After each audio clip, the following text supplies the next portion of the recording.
L'effet Doppler, ça existe aussi en radiofréquence et je vais vous le démontrer aujourd'hui et vous allez me faire courir en plus.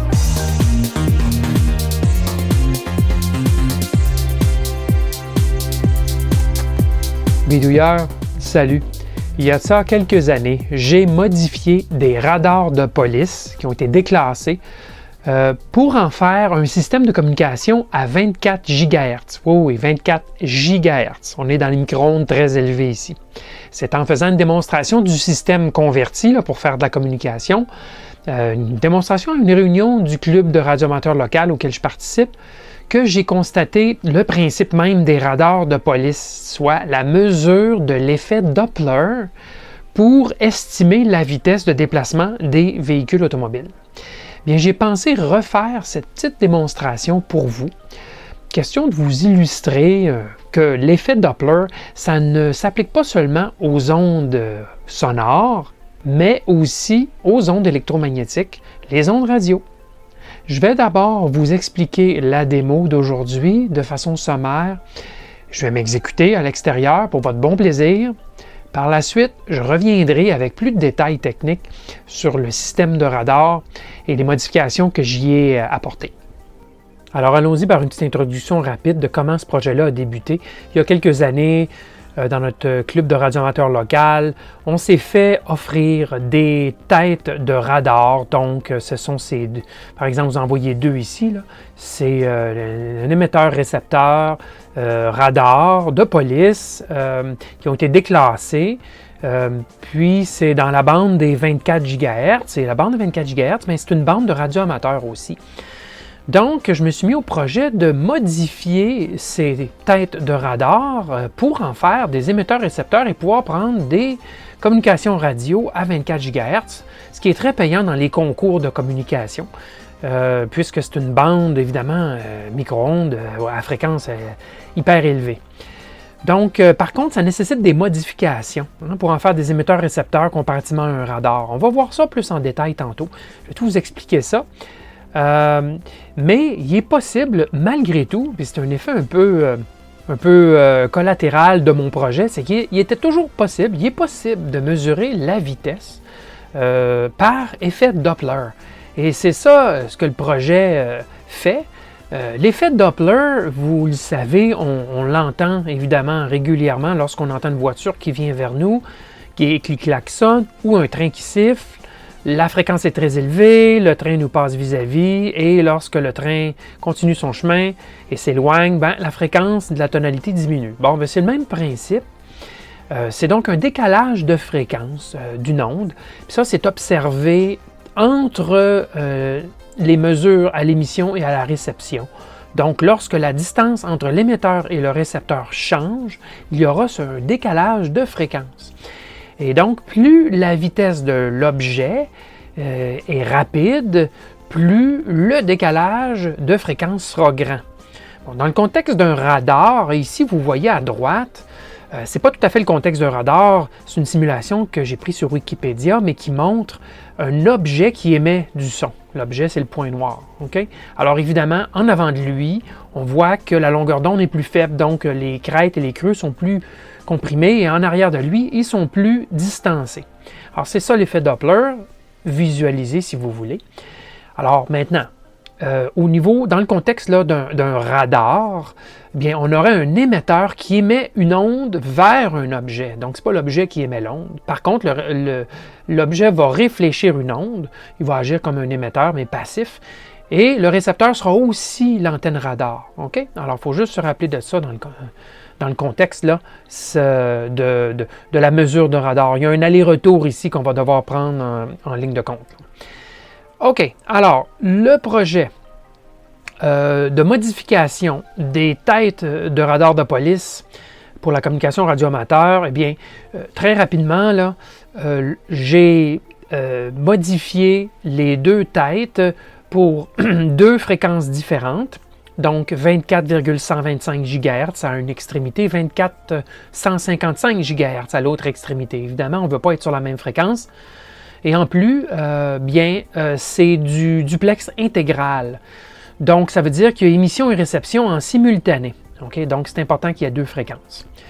Bon, maintenant, il y a une différence de 30 MHz, mais c'est pas pour rien, c'est que le mélange des deux, donc de la fréquence d'émission et de la fréquence reçue, par exemple à gauche ici, produira, il y aura un mélangeur, une diode de détection qui va faire le mélange, qui va produire une fréquence intermédiaire de 30 MHz. Alors, avec un récepteur MF de 30 MHz, on peut recevoir le signal émis par l'autre extrémité à 24,155 GHz, en notant qu'on est syntonisé 30 MHz plus bas ou plus haut. Alors ici, je l'ai mis à 30 MHz plus bas, ce qui va produire une onde intermédiaire, un signal de fréquence intermédiaire de 30 MHz. Alors tout va bien avec un récepteur MF modifié, au lieu de faire de 88 à 108 MHz, j'ai modifié le circuit LC, je l'ai ramené de 20 à 40 MHz. Bingo, on peut recevoir le signal. C'est de la MF en large bande. Ce n'est pas très stable en termes de fréquence ici, hein. Alors, c'est de la MF 30 MHz qui détectera un glissement de fréquence, puisque de la MF, c'est de la modulation de fréquence. Donc, s'il y a glissement de fréquence rapide, on va l'entendre. D'accord? C'est des radios bon marché, hein? Vous allez voir tantôt, c'est des petites radios portatives, il n'y a rien de particulier. Alors ça, c'est vraiment le principe du système. Pour plus de détails, après la démo, je vais vous montrer l'intérieur, comment c'est fait et comment j'ai fait pour modifier, pour pouvoir le rendre en duplex. Entre-temps, bien, je vais vous montrer le principe de la démonstration ici. On va voir l'effet Doppler FISO, qui est le vrai nom. L'effet Doppler, ça s'applique dans, évidemment, tous les types d'ondes, que ce soit des ondes mécaniques, donc les sons, mais ça s'applique aussi aux ondes électromagnétiques. Alors, c'est ce que je vais vous démontrer aujourd'hui avec mon système micro-ondes à 24 GHz. Je vais placer les deux émetteurs à une quinzaine de mètres. Ça pourrait être beaucoup plus, mais ça sera suffisant dans la cour arrière. Et vous allez voir, je vais courir, tout simplement, avec mon corps d'athlète. Je vais courir pour produire un décalage en fréquence, tout simplement. Alors, ce qu'il va se produire, c'est que l'onde à 24,125 GHz va être réfléchie, mais comme il y a déplacement de l'athlète, nous allons percevoir ici un signal à 24,124 999 quelque chose, donc plus 125 0000. Il y aura abaissement léger de la fréquence. Mais si on mélange ce signal-là, 24 124 999, et le 24 155 de tantôt, plus le 24 125, qui est aussi échantillonné à l'intérieur, bien, avec ces trois signaux-là, on va produire une tonalité audio qui va être perceptible dans le haut-parleur de la radio. Okay? Le mélange des trois va donner une tonalité audio de quelques centaines de hertz qui va correspondre à la vitesse. Et plus je vais aller vite, comme Usain Bolt, à la vitesse d'Usain Bolt, plus la tonalité va être aiguë. D'accord? Et ça se calcule. Alors, on peut calculer la vitesse de déplacement en fonction de la fréquence d'oscillation initiale, 24,125. OK? Et la vitesse de la lumière. Je ne courrai pas aussi vite que la vitesse de la lumière, mais ça rentre dans la formule quand même. Donc, ce que je ferai, c'est que on prendra la tonalité qu'on va entendre, on va mesurer sa fréquence, on va la brancher dans la formule ici, qui nous permet de calculer la vitesse en fonction du décalage de fréquence, et on va obtenir la vitesse de déplacement, que ce soit dans une direction ou dans l'autre. C'est pour ça qu'il y a des signes de valeur absolue. C'est parce que l'objet pourrait venir vers nous, alors la fréquence serait légèrement plus élevée plutôt que légèrement plus grave. Mais le produit va être exactement le même. On entendra une tonalité quand même. OK? Alors, c'est ça la démo. Alors maintenant, je m'en vais dehors. On est à la 3e semaine de septembre. Il fait beau, plus 30 degrés. C'est exceptionnel ici au Québec pour la fin septembre. J'y vais. Je vous montre ça. OK, alors voilà, j'ajuste la fréquence, vous l'entendez. Si je fais un mouvement, on entend ça tout de suite. Oh boy! Oh monsieur! Il est arrivé un petit problème, hein, comme vous voyez. Aïe aïe aïe, j'ai presque démoli ma caméra. Mais non, elle a survécu. Alors on recommence. Vous entendez bien le mouvement par ma main. On entend la production du décalage. Et là, si je me déplace lentement, assez lentement, vous entendez le résultat.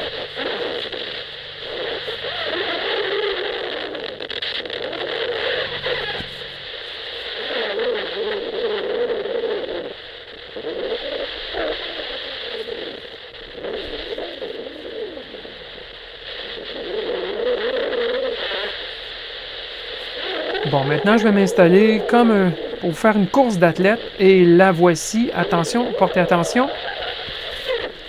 OK, je vous le repasse en 50% de vitesse. Écoutez bien. Alors, vous entendez là une tonalité. Eh bien, la tonalité, c'était la même chose. C'est 752 Hz. OK? Ouf! Vous n'avez pas vu le quart des courses que j'ai fait. J'ai couru à plusieurs reprises, réajuster les fréquences et tout. Ce n'était pas évident de produire la tonalité aujourd'hui. Une des raisons, c'est que le soleil réchauffait beaucoup les têtes de radar de police et ça faisait glisser la fréquence. Je vous ai dit, ce n'est pas stable. Mécaniquement, si l'ensemble s'expand ou se contracte, la fréquence d'oscillation va changer et ça va glisser de plusieurs mégahertz. Donc, c'est difficile de centrer tel quel. Ça fonctionne quand même comme système, là, mais fallait vraiment que je me reprenne là, à quelques reprises. Et j'ai failli perdre ma caméra en plus. OK, alors, la fréquence que j'ai mesurée, c'est 752 Hz. Alors, si on met le 752 Hz ici dans la tonalité avec 24 125 000, les deux étant en Hz, et je fais le calcul, j'obtiens une vitesse de 4,675 mètres par seconde ou, si vous voulez, 16,83 km/h. Non, c'est très moyen d'après les statistiques. C'est dans la partie inférieure de ce qu'un adulte peut courir. Alors, évidemment, j'ai couru sur une courte distance et j'étais fatigué de courir. Alors, voilà, ça c'est le résultat, 16,83 km/h. J'ai presque demandé à mon fils de venir courir. Il aurait certainement fait plus vite que moi. Que voulez-vous? L'âge finit par faire son œuvre. Alors, je vous avais dit maintenant que j'allais vous expliquer comment mon système de communication, donc les radars de police modifiés, fonctionne. Eh bien, le gros défi consistait à changer le sens de rotation de l'onde reçue dans la cavité. La cavité émet avec une polarisation circulaire droite, donc elle tourne dans le sens des aiguilles d'une montre. Okay? Écoutez, ça serait long de vous expliquer tout ça. Je ferai une vidéo sur les ondes radio, les polarisations et ainsi de suite. Mais c'est une onde essentiellement qui tourne. Donc le champ électrique et le champ magnétique tournent comme un tire-bouchon, si vous voulez. Okay? Donc l'onde est émise ici par une diode GON qui oscille dans une cavité. C'est la cavité qui détermine la fréquence de résonance, ou la fréquence d'oscillation, et produit une onde qui sera de polarisation circulaire droite. L'onde frappe le véhicule automobile. C'est un contact rigide, donc sur une surface dure, donc ce qui a pour effet d'inverser le sens de rotation du signal. Donc, le sens de rotation revient en polarisation circulaire gauche. Et comme la cavité est construite d'une certaine façon à l'extérieur, le signal ne retournera pas à la diode GON, va plutôt aller à la diode de détection qui est en opposé dans la cavité.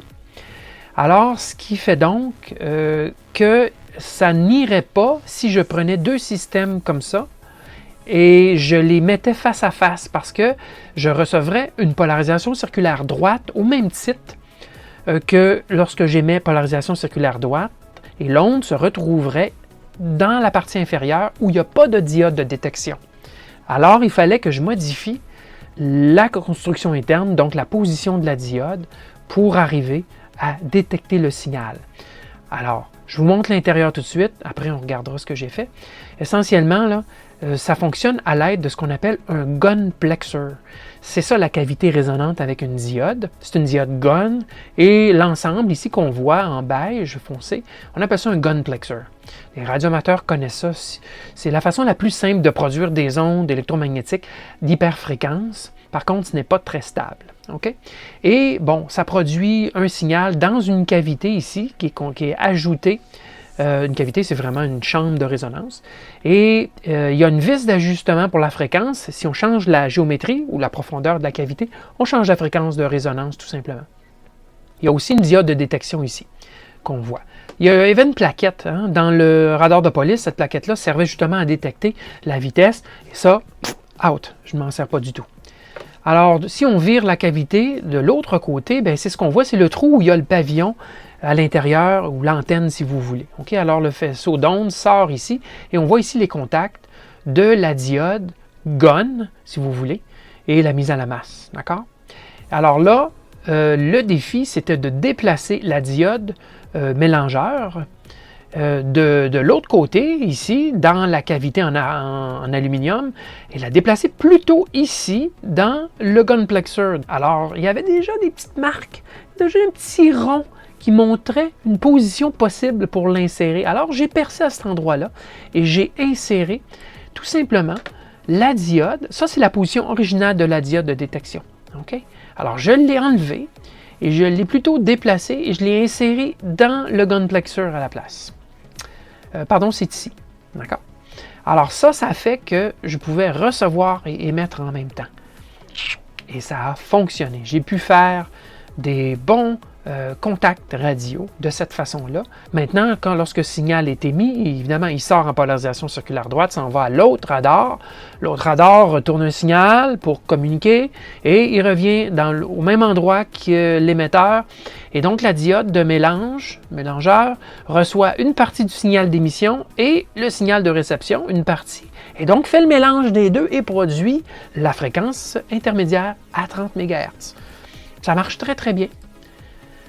Alors, c'est comme ça que c'est construit. Vous l'avez devant vous, 24-125, 24-155, face à face avec deux radars de police. Et les deux radars ont été modifiés de la même façon, avec, évidemment, un petit peu plus compliqué, un récepteur de MF que j'ai resyntonisé pour couvrir entre 20 et 40 MHz. J'avais besoin d'un petit régulateur de tension puisque la diode GON nécessite 5 volts de polarisation pour émettre. Alors j'ai mis un petit régulateur. Au niveau de la modulation, puisque ça envoie une porteuse non modulée, il fallait faire changer la tension un peu sur la diode GON et faire modifier un petit peu la tension sur la diode GON. Ça a pour effet de moduler en fréquence, donc ça fait glisser la fréquence de la diode GON.